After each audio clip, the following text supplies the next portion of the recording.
Hello, everyone. Can we take our seats?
I'm going to be asking questions from here.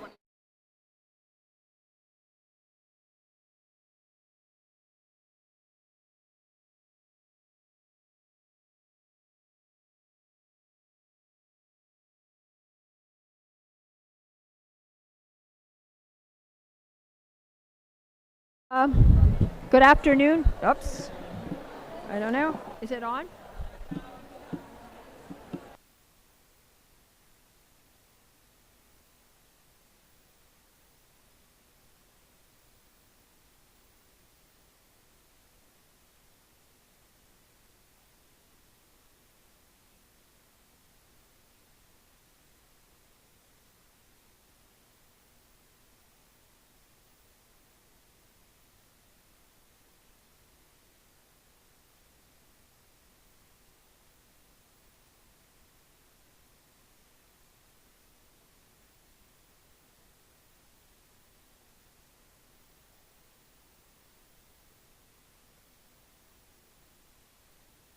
I don't know.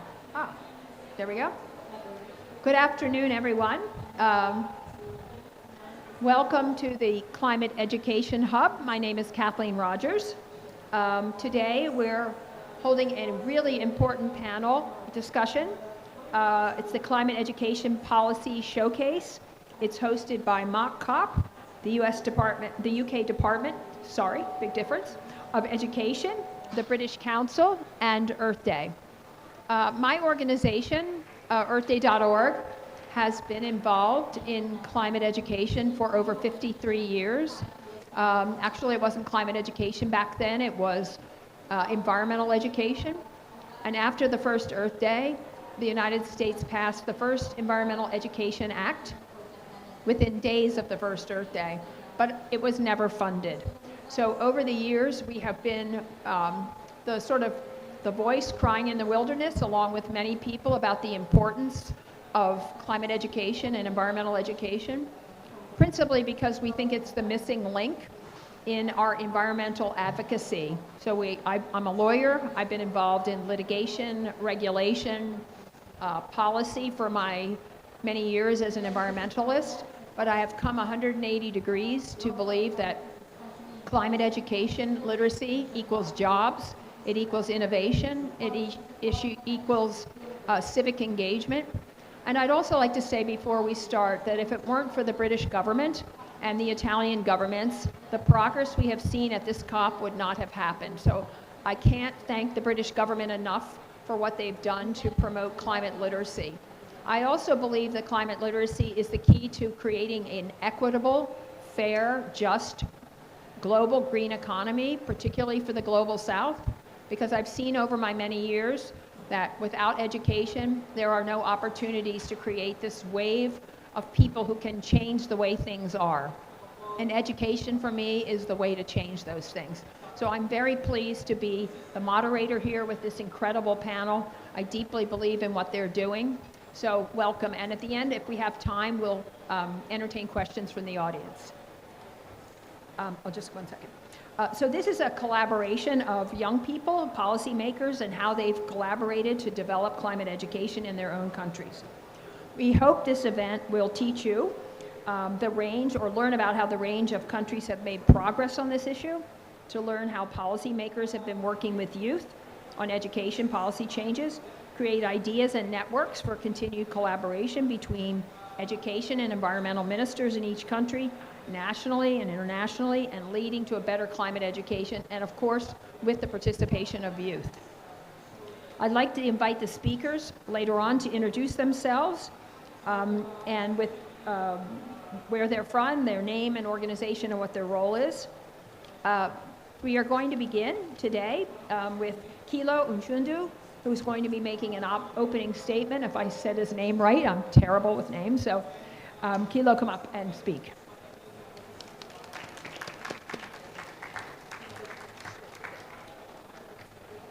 Thank you very much, Catherine.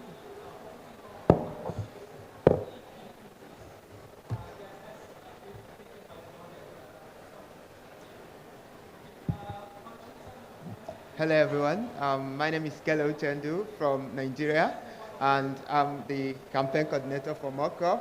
Actually, I wear a whole lot of cap, and my work is focused on strengthening youth engagement in climate governance and intergenerational dynamics, and also promoting, ensuring that climate education is in the mainstream of decision-making processes like COP here.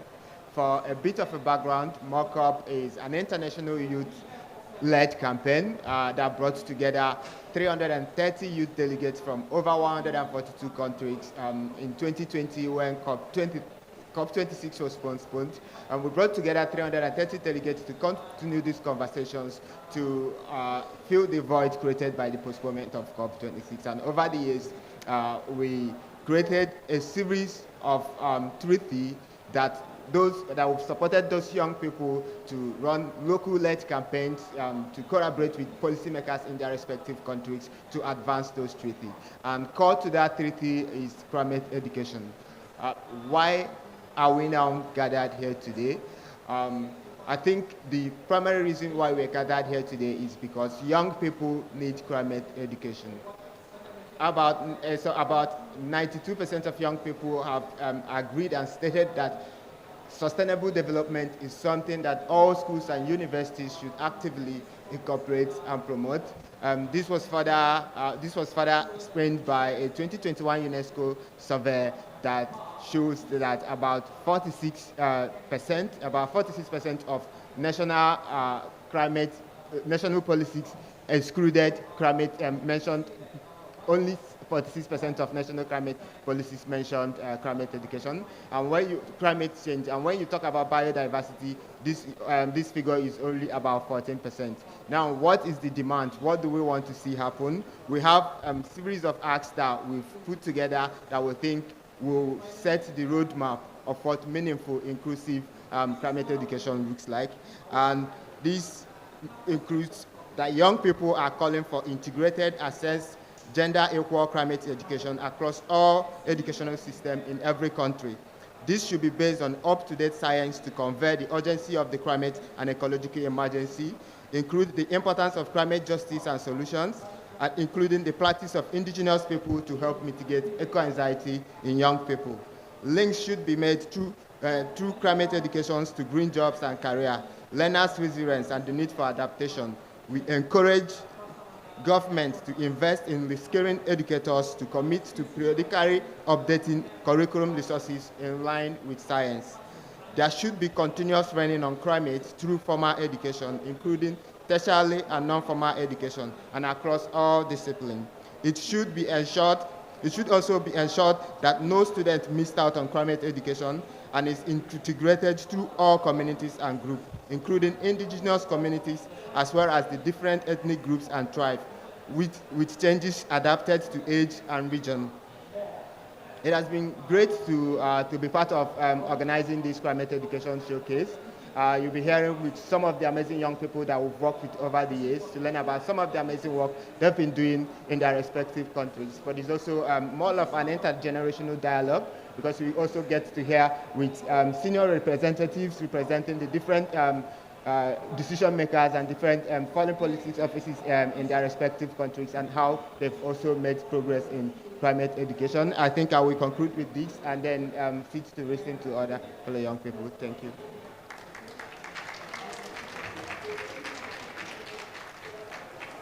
Before our next speaker, I want to provide a little context and tell you how we arrived here. In 2021, at the last COP in Glasgow, it saw the first ever Education and Environmental Ministers Summit called Together for Tomorrow, Education and Climate Action. Mock COP worked with the UK government, the government of Italy, UNESCO, Youth for Climate, to bring education ministers and others, environmental ministers, together to pledge to integrate climate change and sustainability. The summit highlighted the need to enhance cross-sectoral and intergovernmental cooperation and collaboration, and resulted in a declaration. 21 nations signed it.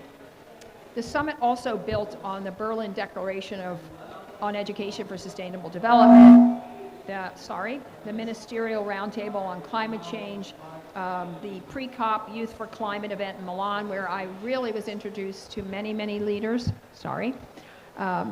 And over the past couple of years, climate education, as you all know, has become more of a mainstream priority, with the agenda very recently of transforming Education Summit in Paris, where so many people showed up to get behind climate literacy, and many climate education events happening this year at COP27, which is such a terrific thing to see. I've been at so many of the COPs where often Earth Day and our partners from Morocco and other countries were the only ones doing education events, and I've seen a massive transformation over the last few years.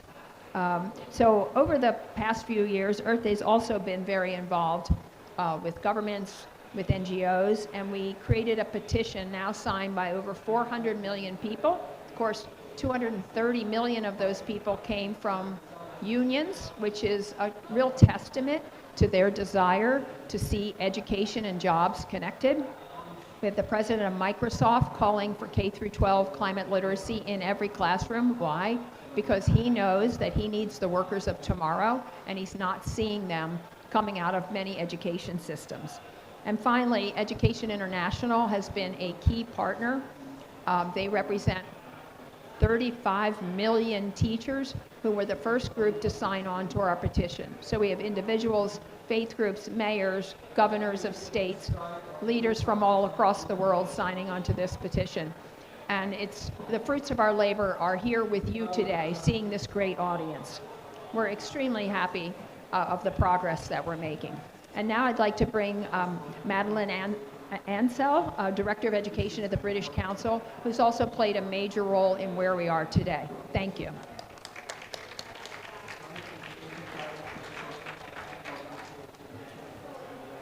Thank you, and good afternoon, everyone. I'm really delighted to be taking part in this panel. One of the very best things about COP27 has been the young people who have so generously given their energy, their ideas, and their passion to make a difference. And I'm also really pleased that there's a growing consensus that climate education is not just an opportunity, but essential to tackling climate change. The British Council knows that we will only succeed in the fight against climate change if we can use the talents of people from all parts of the world and all parts of society. We need to build common cause and connections between countries, communities, and generations. Through our work in arts and culture, education, and the English language, we engage with lots of young people. Our Climate Connection programme aimed to take advantage of that to put young people at the heart of the climate change dialogue and climate change action.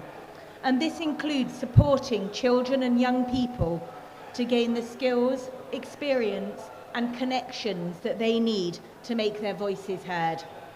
We've already reached over 245 million young people and have ambitions to reach millions more. We also work at the policy level, and some of the things that we're doing here include working with the Department of Education, and it's lovely to see that they're here today, on their sustainability and climate change strategy, and also making sure that climate education is part of the Education World Forum to be held in London in May. We're also engaging with the Green Skills Agenda, supporting DFE's International Green Skills Conference in the UK next year, and leading a global campaign to raise awareness among young people at school and university of the importance of green jobs, along with information about how to get into that sector. We're also using our connections with schools. We're running a series of global online events for educators under the banner of Education Exchange to enable teachers from across the world to share good practice about how to embed climate discussions across different subject areas into the curriculum. We're developing climate-related resources for English language teachers, and since we're in Egypt, I will particularly highlight our partnership with Ain Shams University, with the ambition that together we will reach over 1 million climate ambassadors across the African continent. We've also given school students in Egypt and the UK the chance to participate in the World Climate Simulation, a role-playing activity based on the United Nations climate change negotiations, where participants explore excuse me, how fast and how ambitiously nations must act. The Glasgow Climate Pact committed to more inclusive approaches to tackling climate change, and the COP26 president emphasised the need to turn those commitments into action. And this is also the theme of COP27. I was really excited to hear from Dr. Tariq El-Gerg on Thursday that climate education is likely to be a theme of COP28, and I hope that we at the British Council, and I'm looking at Ada here, can make a big contribution to that. So given how central climate education is to our work, I'm really looking forward to hearing from this brilliant panel about their work to make climate education part of their country's education policies. Thank you.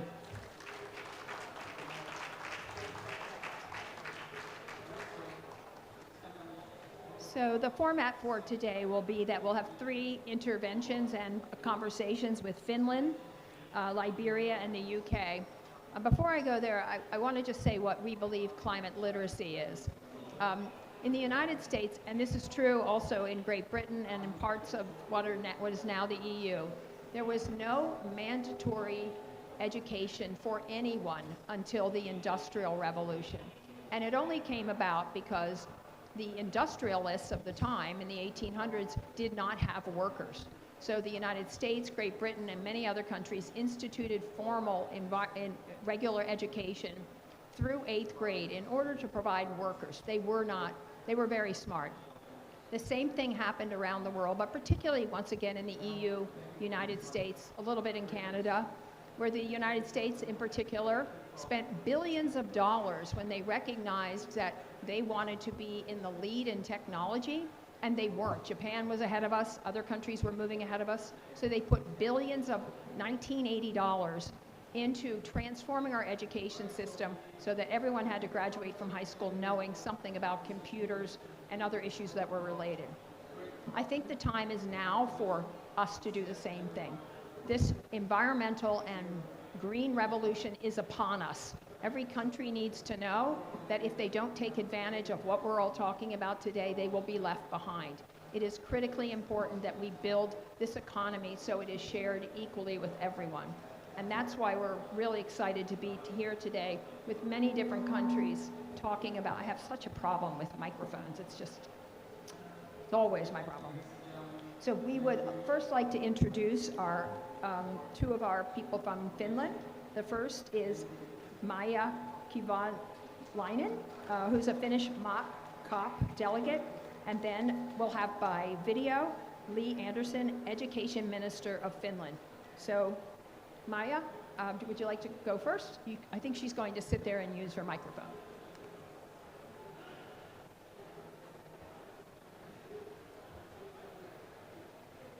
Maybe now, yes. You can hear me? Okay, good. So, hi everyone, I'm Maija Kymäläinen. I'm Youth Climate Delegate of Finland, and I'm also an environmental policy and law student and a city councillor from Finland. And my link to this event is that I participated in MOCCOP event, the Youth Climate Conference, which was held online 2 years ago, and then I met Kilo as well. And then after the conference, we campaigned in Finland to get implemented this MOCCOP treaty, which was presented to you just before. So climate education was one of the main goals of this MOCCOP treaty. So this is going to be a bit longer speech, but if you want to really remember something, my main takeaway for you is that climate education is crucial to fostering long-term change, social behavioral changes, and increasing youth climate action. Changing curricula is not sufficient, but this needs to be accompanied by opportunities for action and education campaigns and workshops as well. So now I have 3 main themes I will present to you. 1. Overview of climate education policy in Finland. So sustainability is at the core of the design of Finnish education. Students learn environmental studies from years 1 and 2 from a scientific point of view, but they are also taught ways in which to lead a more sustainable lifestyle from a young age. This is very important as children can then take these learnings to their families and promote climate action as well at home and in their other communities and, for example, at their hobbies. Climate and environmental education continues until high school and is explored in different subjects such as physics, geography, biology, and social studies. In the universities, there are many specific degrees like my own. As I mentioned, I study environmental policy and law in the University of Eastern Finland. And we have international master's program in environmental law, which is very famous worldwide. Lately, we also got a new degree on sustainability education. And this program is also in English and has interested many international students to come to study in my home city of Joensuu. University students in Finland can also pretty freely take some minor studies. I have also met one friend of mine whose major studies are handicrafts, but she also wanted to study environmental policy as her minor studies, which is very interesting. So it's very popular and important that students from different backgrounds can get the basic knowledge on environmental policy and our different, issues like climate change, biodiversity loss, or other crises.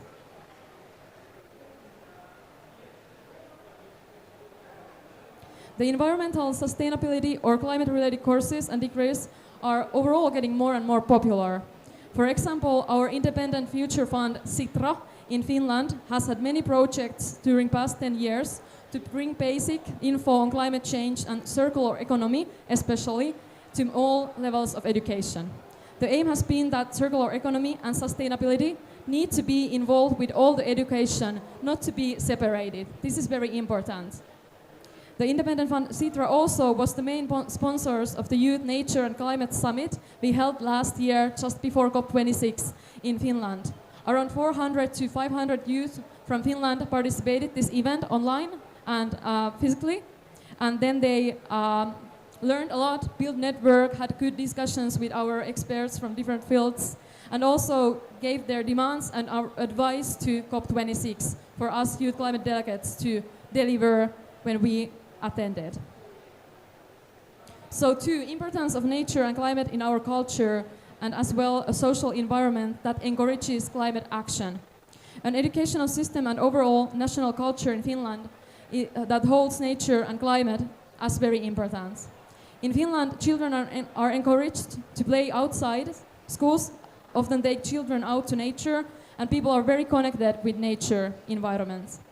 They study, and environmental studies on the relationship to nature have shown that the more we perceive ourselves as part of nature, the more likely we are to take positive climate action.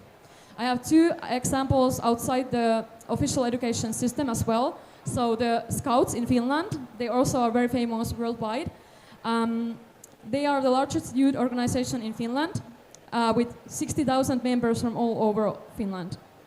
They teach children and youth a lot of important skills, how to, go to the forests and what to do there, what are all the possibilities they can do in Finland, and also how to go for example, hiking or tenting. What are the skills they really need to learn? And also, they have added a special SDG component to their Finnish Scout program, with which Scouts of all ages can promote the SDGs in practice in their immediate environment and in the world. Also, the other example, Finnish Nature League, Luontoliitto, is a nationwide non-governmental nature and environmental protection organization for children and youth. The Finnish Nature League is Finland's only environmental organization and community for children and young people, which offers children and young people opportunities to enjoy nature and influence environmental issues. So what is the link from these two examples to our Finnish government and especially the Ministry of Education? These two organizations have a link that means that the Ministry of Education is the ministry responsible for youth affairs in Finland and is a funder of these two youth organizations. It is important that youth organizations like these two examples are funded so that the fees for sustainable hobbies remain reasonable for children and young people from all socio-economic statuses. This is very important in Finland, that no matter what the background of the child or young person, they can really attend different kind of activities and hobbies. So to sum up these themes, we have a very beneficial social environment in which youth can take climate action. We have a high-level freedom of speech and expression and strong connection to nature in our culture that the education system strengthens. Also, young people are aware of climate issues and they really want to, join the leaders, be an equal partner to our policymakers, our experts, and all the people who can have an impact on these things. We have the power and energy, so we want to collaborate. And the last point, we have different groups and organizations in Finland. What are the youth possibilities to in climate action in Finland? So there are different groups, different organizations, young people can join. Also, as I said, I'm a youth climate delegate of Finland. We have this national youth council called Allianssi, and we have had climate youth delegates for already 11 years now. And there are also some other different positions like nature delegate, United Nations delegate, EU delegate.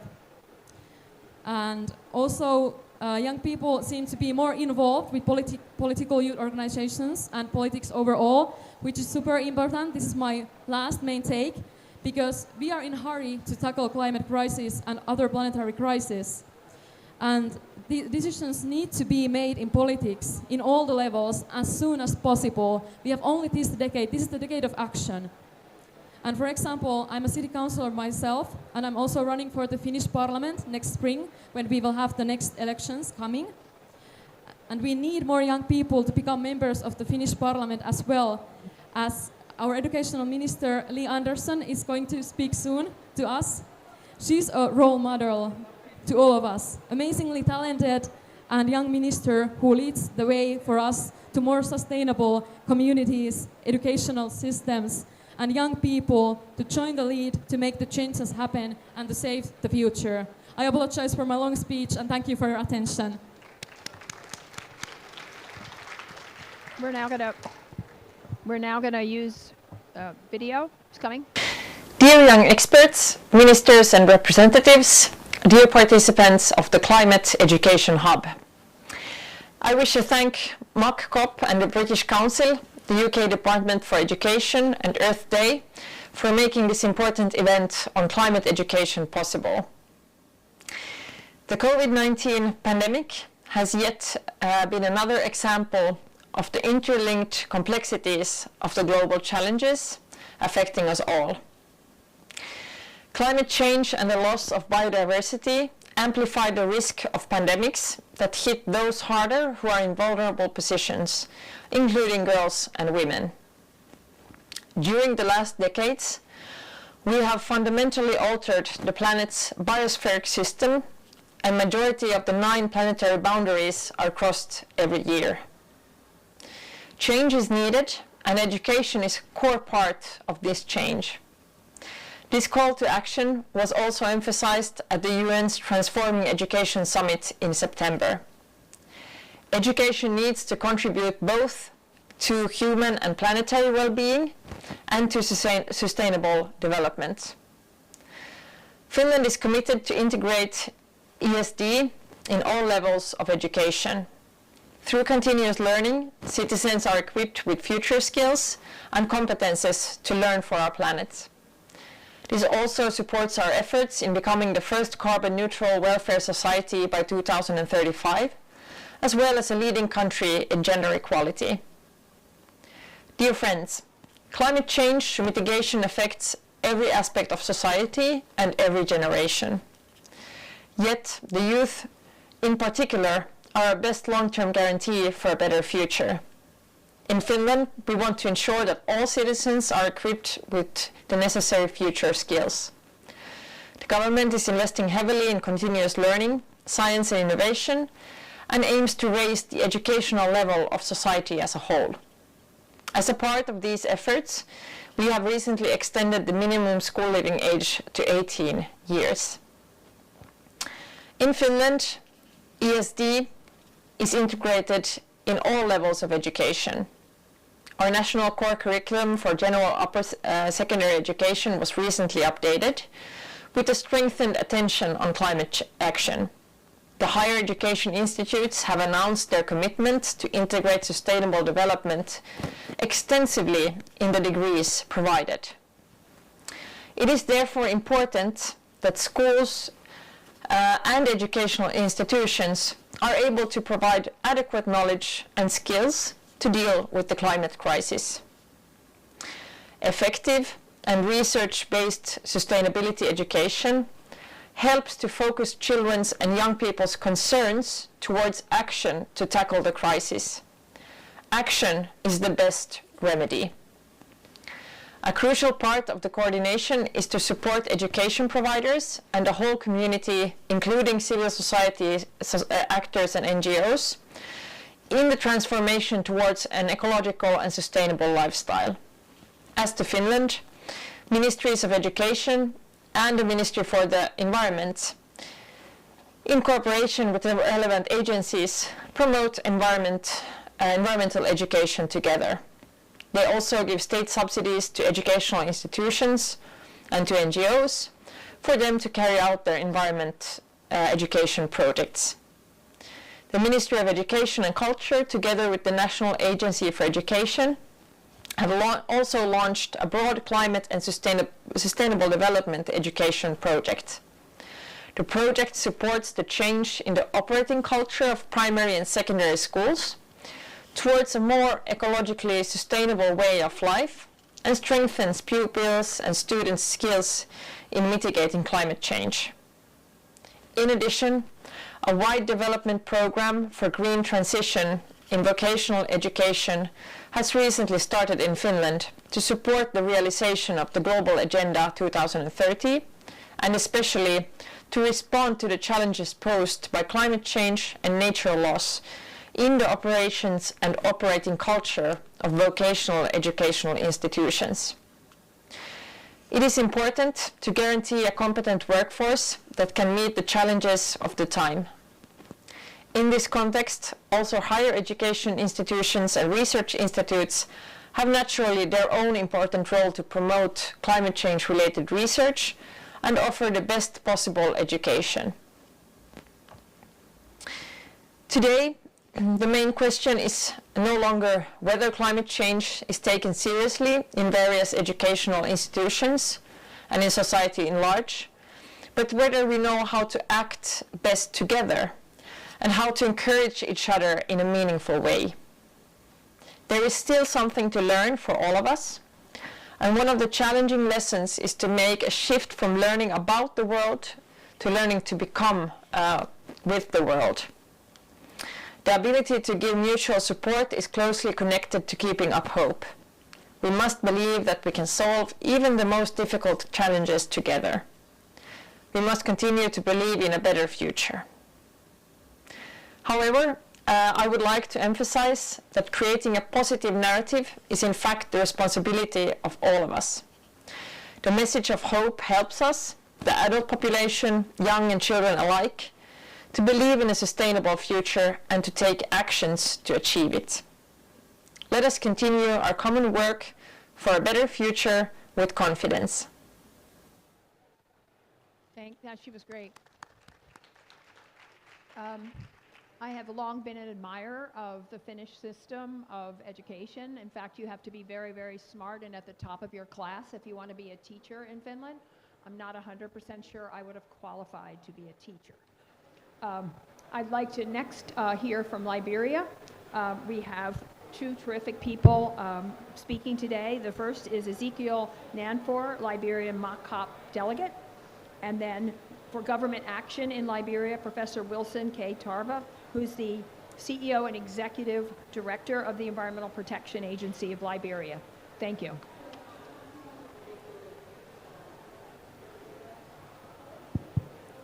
Okay. Thank you very much. Are you getting me? Okay, thank you very much. My name is Ezekiel, and I'm from Liberia. I was one of the mock-up delegates in 2020, and I can say recall during our debate, our discussion, when it came to climate education, every one of us agreed that it is important that young people have access to quality climate education, not just climate education, quality climate education. And we will all agree that there's a gap in climate literacy across countries around the world. I listened to my fellow delegate from Finland discuss in depth the issue of climate education in her country, but I'm about to change the dynamics of the situation to tell you that Africa needs climate education.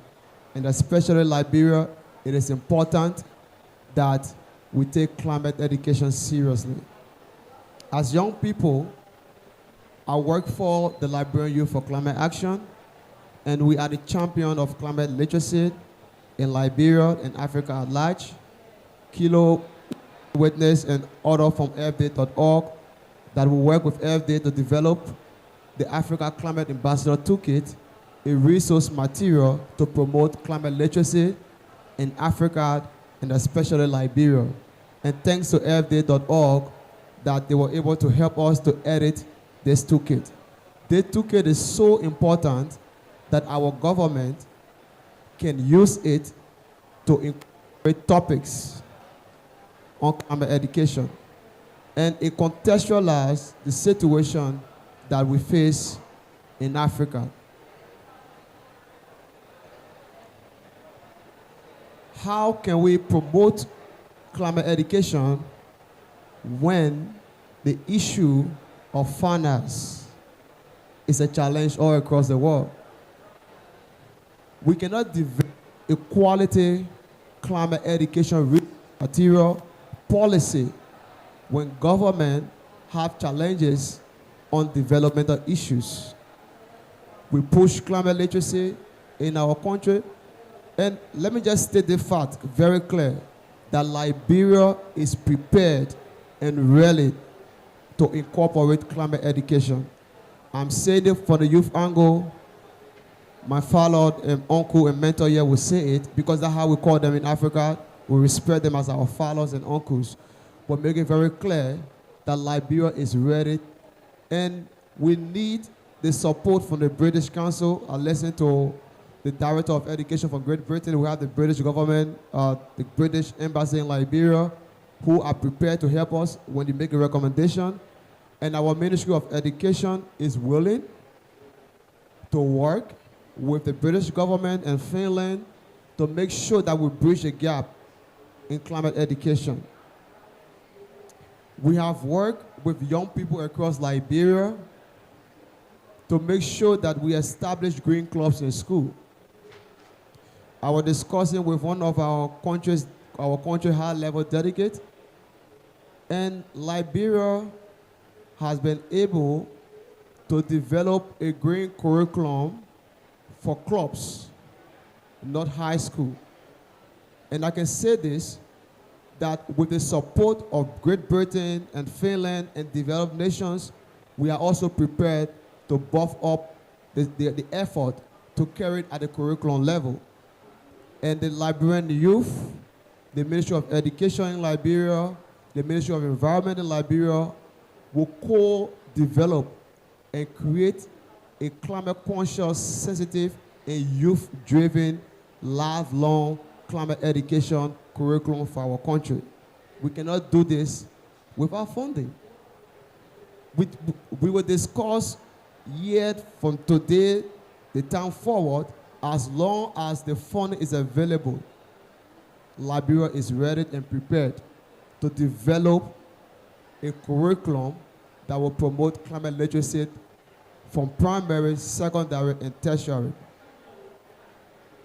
The EPA will discuss from the tertiary level what is happening in Liberia. I cannot speak on behalf of my government, but on behalf of the youth of Liberia, I can speak to it because we constitute 65% of our country's population.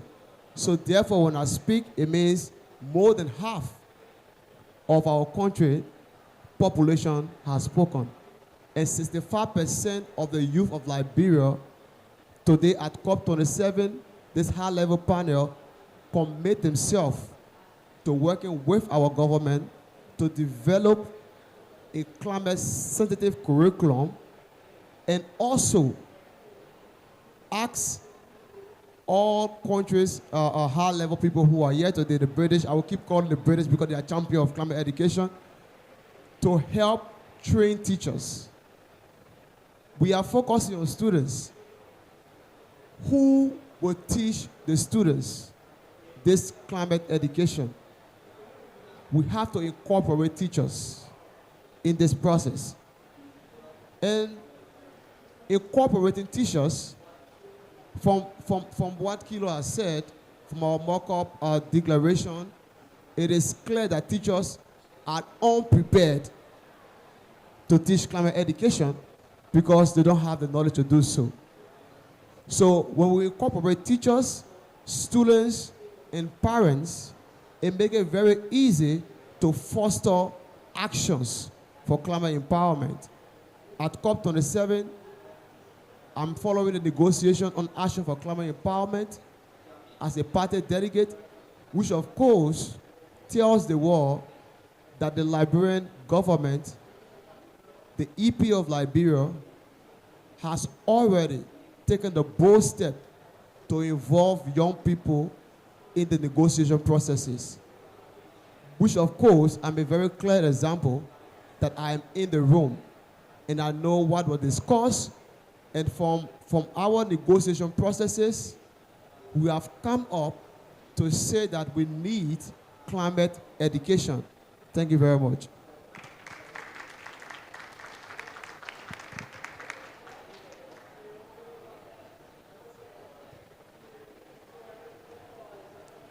Okay.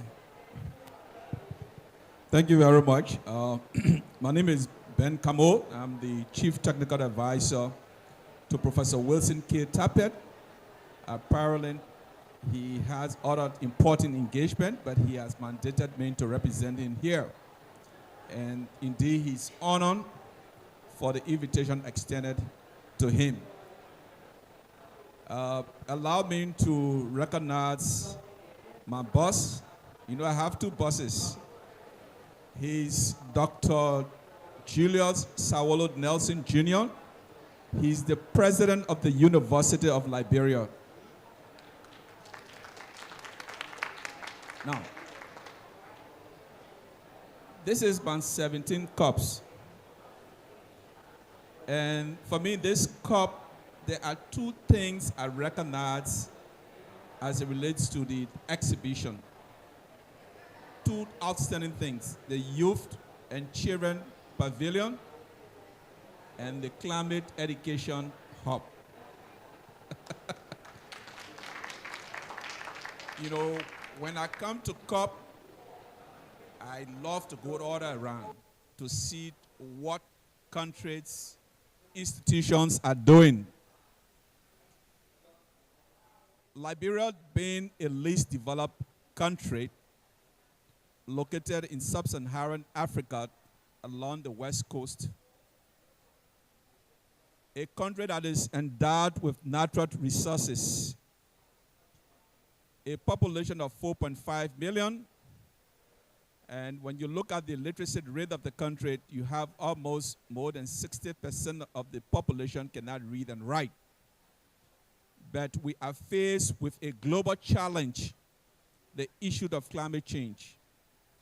And how do we respond to this issue? He talks about the gap. It has been 1 year and 8 days when this gentleman was granted an interview by the British Broadcasting Corporation when we were in Glasgow. He was not in Glasgow. And that interview was, he granted an interview after our president spoke at Glasgow, wanting to confirm the impacts of climate change in Liberia. I still have the interview. Before we came, I shared that with him. And he spoke very well. And thereafter, we established contact with him. He's our student. He's a student of the University of Liberia, reading public health. And we assure him that the next COP, he's going to form part of the country's delegation. And today, he's here with us. The government of Liberia recognizes the role of young people in this whole climate change debate. In 2015, the government took about 10 young people to the Paris Climate Talk. So a country where you have 65% of the young people contribute to the population, so we ensure that the youth must play that role. So at the University of Liberia, under the leadership of Dr. Nelson, we established a graduate program in environmental studies and climate change. Likewise, there's an undergraduate program also in climate change. And the essence is to build the human resources of the country in addressing the issue of climate change. But in this business, we cannot do it alone. We need to forge a genuine partnership at the sub-regional level, at the continent level, and even at the north-south level. And for us, we welcome a partnership going forth in terms of how do we communicate the science of climate change to our people, because there is a big gap between the policymakers and those at the lower level of development. And for the young lady who's aspiring to be a parliamentarian, we wish you all the best. Your country and Liberia work closely in this process in terms of flagging the issue of gender and climate change. Our former President Salif worked closely with Tajat Honing in terms of promoting gender and climate change in this debate. So we want to wish you well in your future endeavor. We believe that if you win, you will also help the younger people to in promoting the issue of climate change, gender, youth, and women participation. Again, time is not on our side, but we are very happy to be part of this panel discussion, and we think that after here we can further discuss to see how best we can collaborate for future activity, especially next year. Thank you.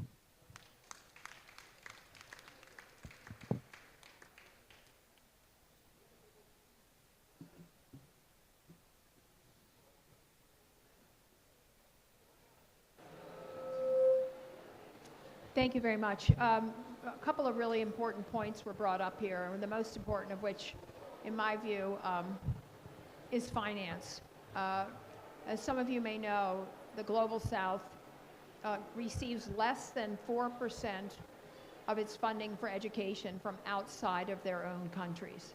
They may get 50% of their budgets, other budgets in other departments from outside of the world. So we really owe them, if we do believe in equity, to bring them along and to make sure that they have the resources they need to train their teachers, integrate the curricula. And by integrate, we mean you learn it in math, science, music, art, gym class, every subject, fully integrated and tested so that when you graduate. They raised another important point, which is the importance of universities and, for us, business schools. Each business school and university are graduating leaders of tomorrow, and whether they're in business or in some other department. So we're very interested in K through 12, but we believe firmly that we need to advance these same principles in universities and business schools. Our last panel, we're first starting with a video from Youth Action in UK, Jodie Bailey-Ho, who's the UK Mock COP delegate. And then after that, we're very pleased to have Jonathan Dewsbury, Chief Sustainability Officer for the UK Department of Education. So we'll start with the video.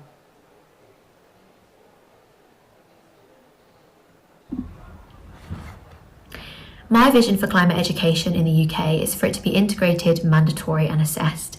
It is so important that every student knows that any job can be a green job. So regardless of the future career that they're considering, they know they can continue to tackle sustainability in that area. And because of this, it's vital that the curriculum and the content that we're learning is reflective of that idea. So no matter if we're studying art or history or maths and chemistry, we know that we're still learning about climate change in a relevant way, and we're talking about sustainability in a variety of contexts. We've worked towards this vision in a number of ways. Myself and a couple of the other UK members of Mock COP were lucky enough to sit on the Department for Education's Youth Consultation Board for their new climate change and sustainability strategy, which launched earlier this year. And we were able to feed in ideas and shape what that eventually looked like. Mock COP as an organisation also continues to support young people to lobby their leaders to implement parts of the Mock COP Treaty, two of the policies of which are strongly centred around climate education.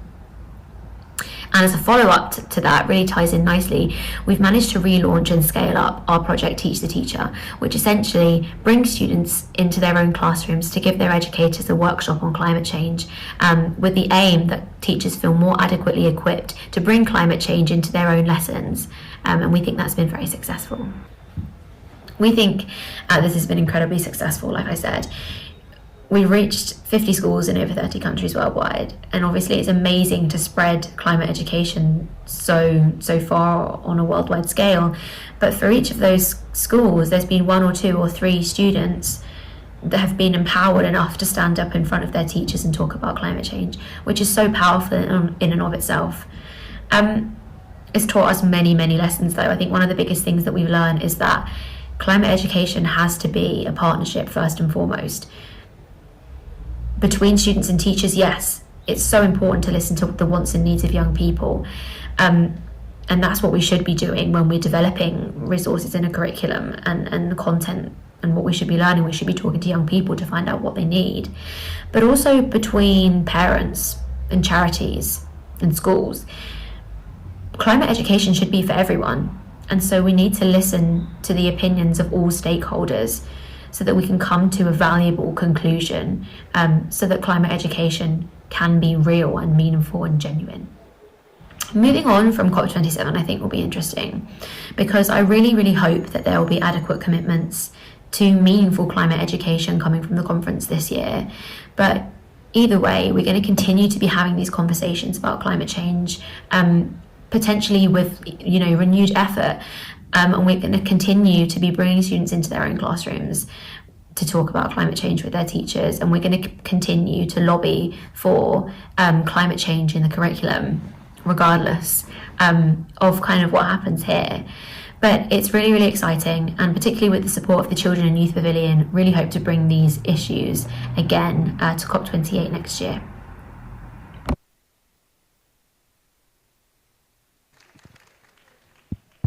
Hello, can everybody hear me? Hi, my name's John Dewsbury, and I'm the Chief Sustainability Officer at the Department for Education in the UK. So that means my responsibility was for developing the UK strategy for sustainability and climate change in the education system, but now it is about delivering it. When I started my job in April 21, I got given 19 letters from the Secretary of State from young people. One of them was from Mock COP, and so I thought the first thing I needed to do was meet Mock COP. So we met with Kilo, we met with Jodie and Phoebe from the UK to discuss what they thought and how we might drive change.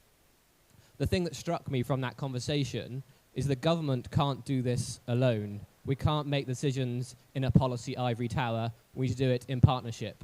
The second thing that struck me is the problems that we face in the UK, from overheating, from flood, from water scarcity, are but the tip of the iceberg to what are being faced in the global south. But the principles of which we all have to deal with will be the same. We saw the cyclones in 2019 in Zimbabwe and Malawi and how much that disrupted education. We've seen how COVID has impacted lost education. So we must keep driving through to understand the importance of keeping consistent education by building resilience to the effects of climate change. So we delivered our strategy last April, and I'm happy to share with that, and you can get it off the UK government website and read it. It talks about how we're going to move towards net zero, build resilience, increase knowledge and skills, and create a better environment. But what I wanted to spend the time talking about was not about our strategy, what we've done, but about how we're going to step forward. And I think the important thing to talk about here is the values in which we do it. We need to do this in an open, honest, and brave way, and most importantly, in an innovative way.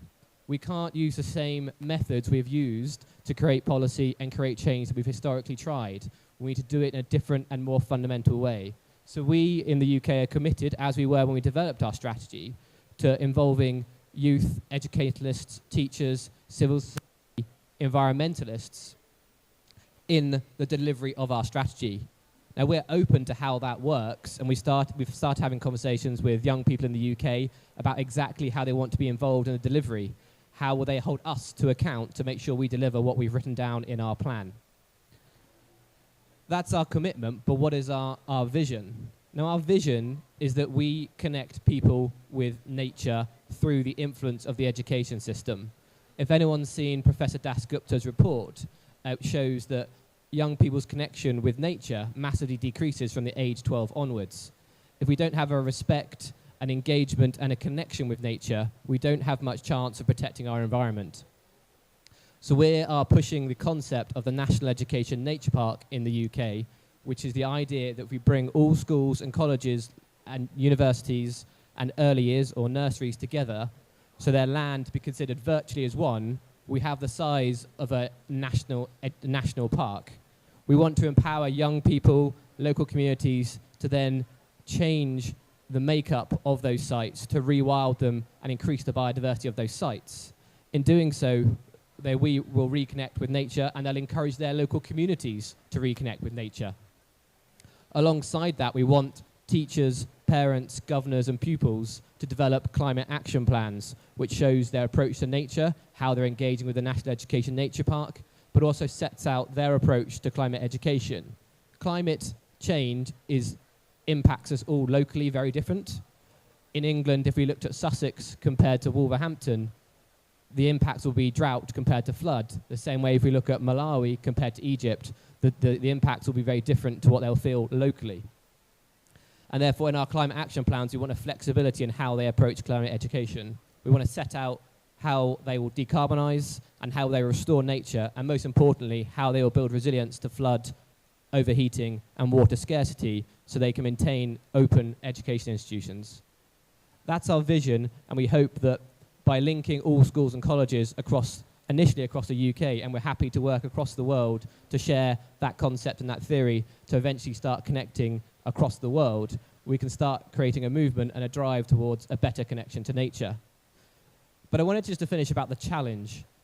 I think the challenge is we too often avoid tension in debate. We need to bring together young people, activists, environmentalists, teachers, governments together and not be afraid of having a tough debate, because it is through diverse and inclusive conversations that we come up with the right solutions. We need to have everybody at the table. And so that's our commitment in the UK Department for Education as we go through to delivering our strategy and helping to influence on the world stage through the UNESCO's Greening Education Partnership, that we will make sure the conversation is diverse and inclusive as possible and brings together all parties. Thank you, and I just wanted to say a huge thank you to Mock COP for pulling this event together with Earth Day and with the British Council. It's truly inspirational. I don't know how you all do it amongst study. When I was at university, I just studied. I don't know how you managed to study, come to conferences like this, and also stand for Parliament. It's amazing, so keep going. Thank you.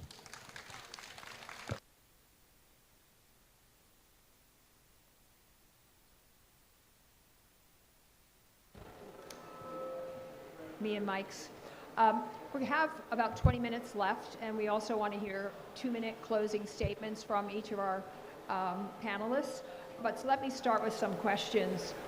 First, for the government rep. First, tell me how you work with, you collaborate with other governments to advance climate education internationally. That would really help. Yes, either one of you.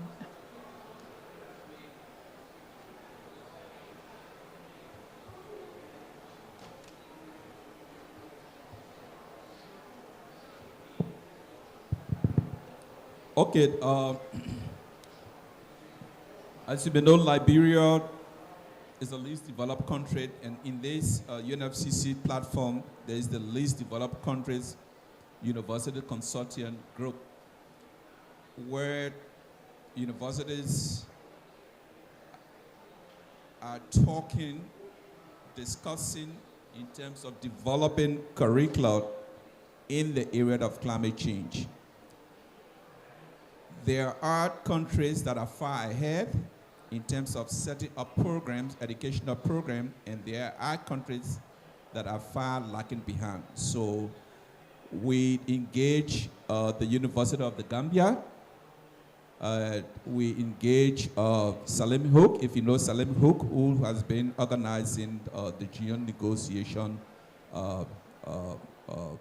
workshop, and then at the same time, too, in the sub-region, we also engage other colleagues, for instance, at the University of Ghana, because Ghana, is far ahead. So, in short, you have a platform where universities, maybe my president can speak on that briefly, sir. The RUF Forum. Yeah.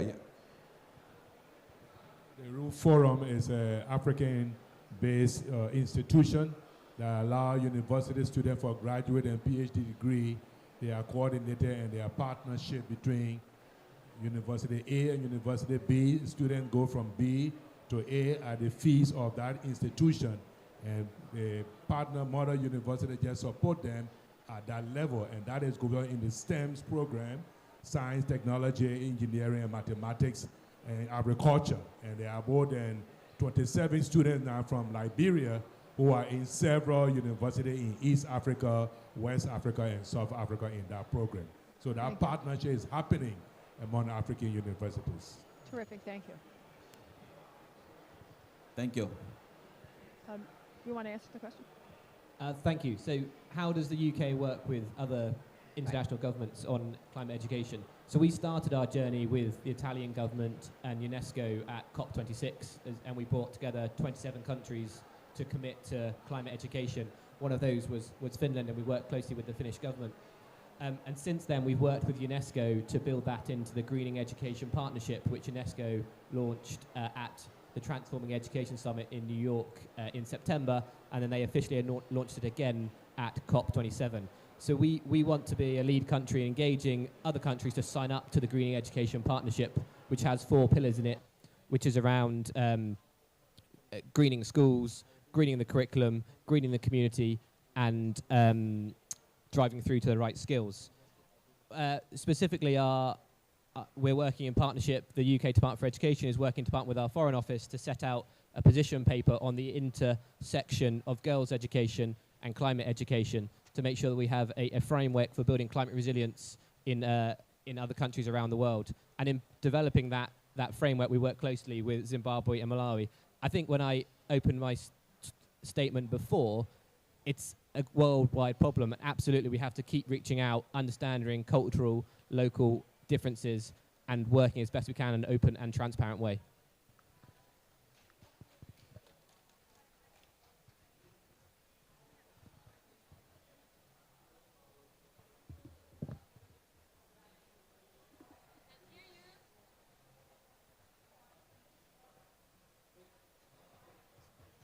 Microphones.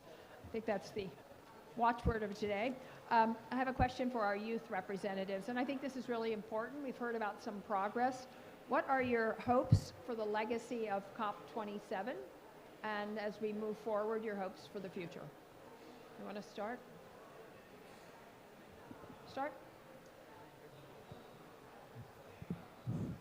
Yeah, I think one of my biggest hope is that decision makers present here and decision makers all around the world recognized the need of working with young people to co-develop a collective future.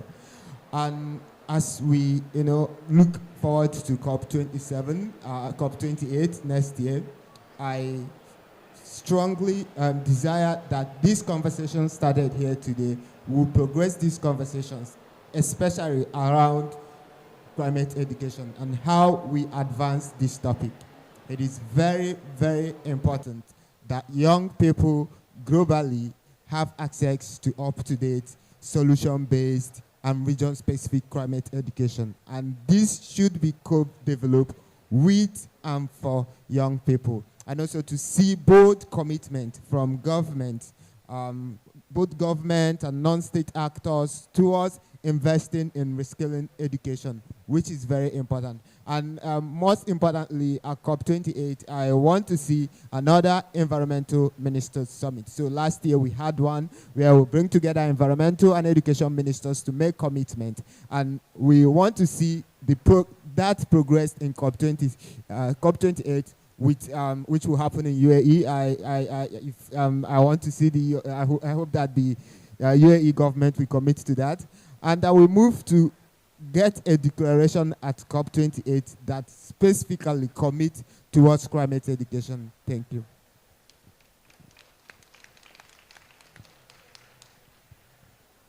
Okay, thank you much.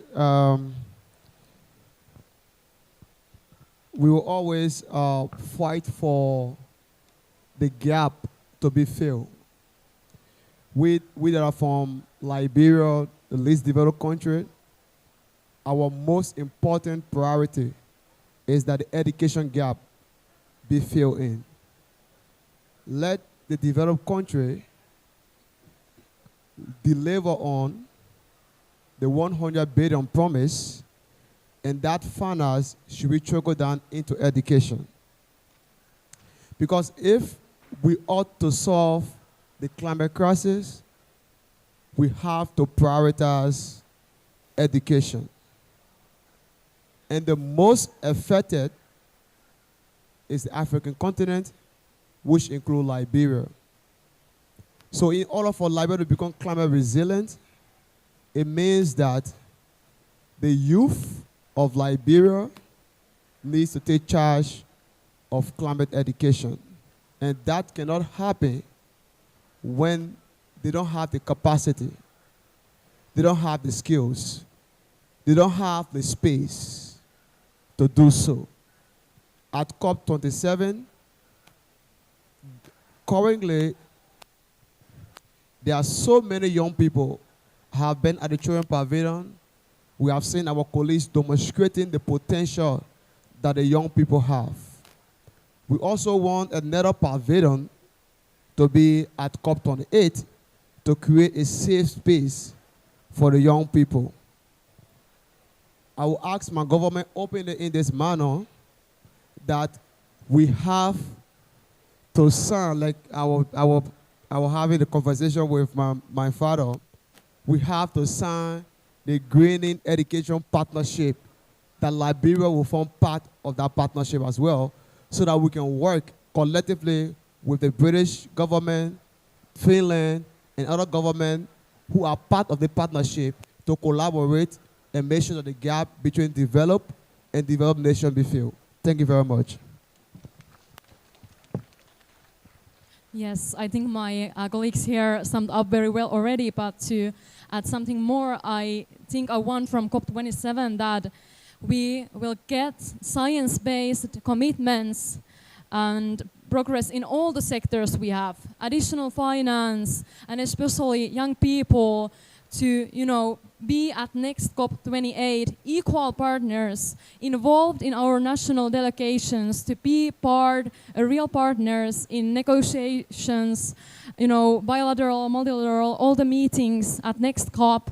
So really that we could have the real impact on what is going on and what is gonna be negotiated or decided here at COP conferences. That's what we want, and we need your help, we need your support to make this progress happen in your own national delegations. We need to do this together. Nobody else by its own can make the change happen. We need to work together, and I'm sure we can when we are dedicated to this. Thank you.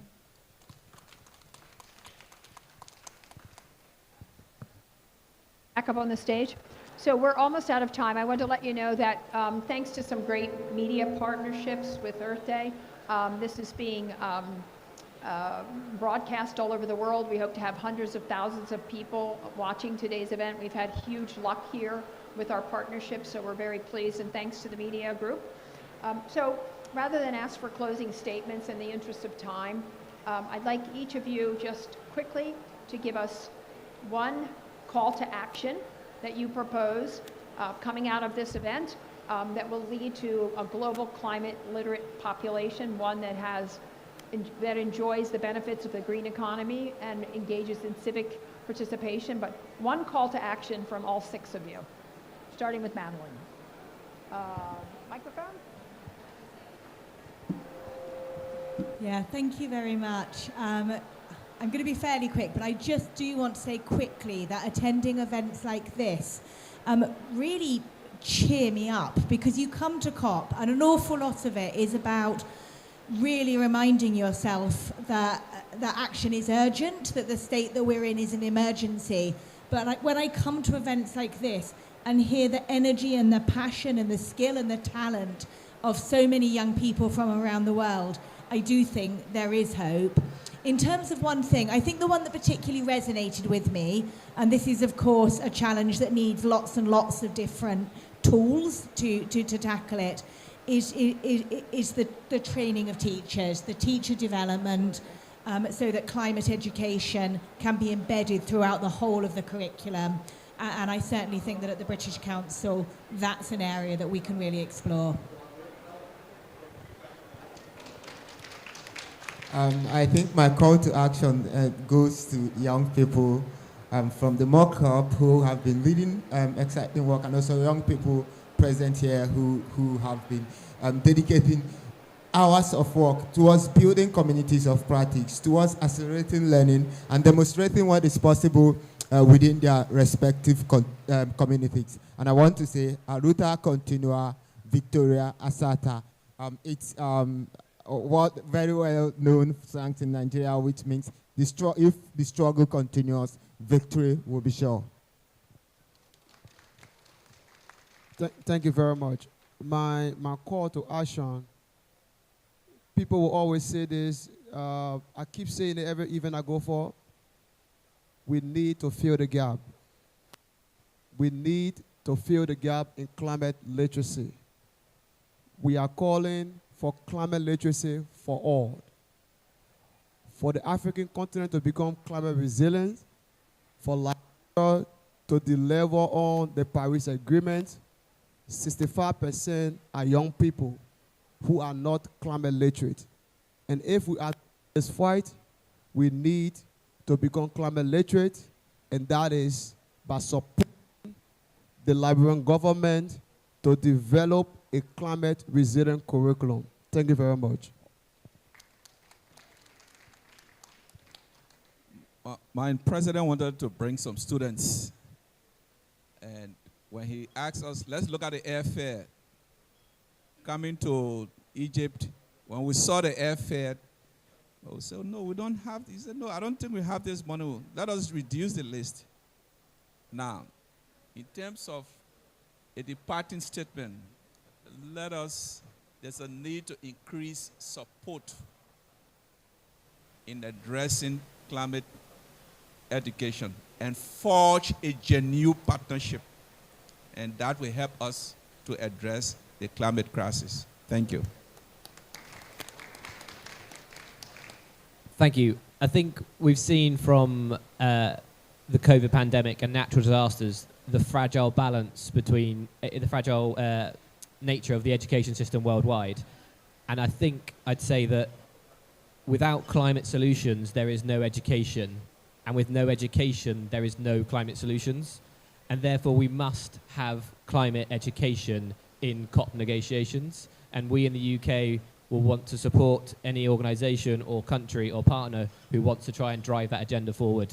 And I'm looking at UAE here, and we're happy to open our arms and work with you on that. And I think I would just say I am hopeful because we have amazing teachers around the world, and we have amazing young people. We've had 3 examples here, but there are thousands of examples out there, millions of examples. I'm hopeful that we can do this if we do it together. And I'll go to the 3 T's I spoke about. We make tension in our decisions. We bring everyone to the table. We involve teachers and educationalists in that. And we are tenacious. We don't give up. Thank you. Yes, indeed.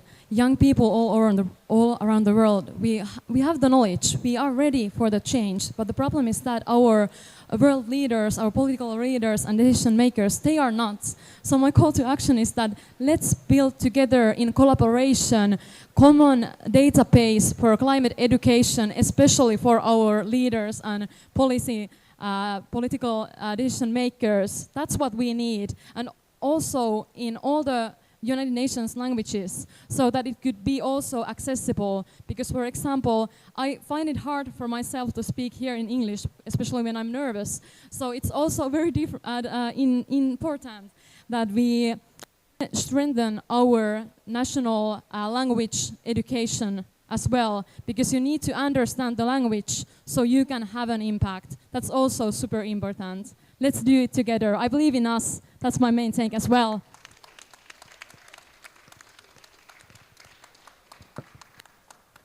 Everyone, our time is up. So I wanted to thank you all for being here. It's been an extraordinary event. Let me thank our partners, the British Council, of course, the UK government, which has been incredibly helpful, and of course, last but never least, MOCCOP. So thank you so much. Really appreciate it.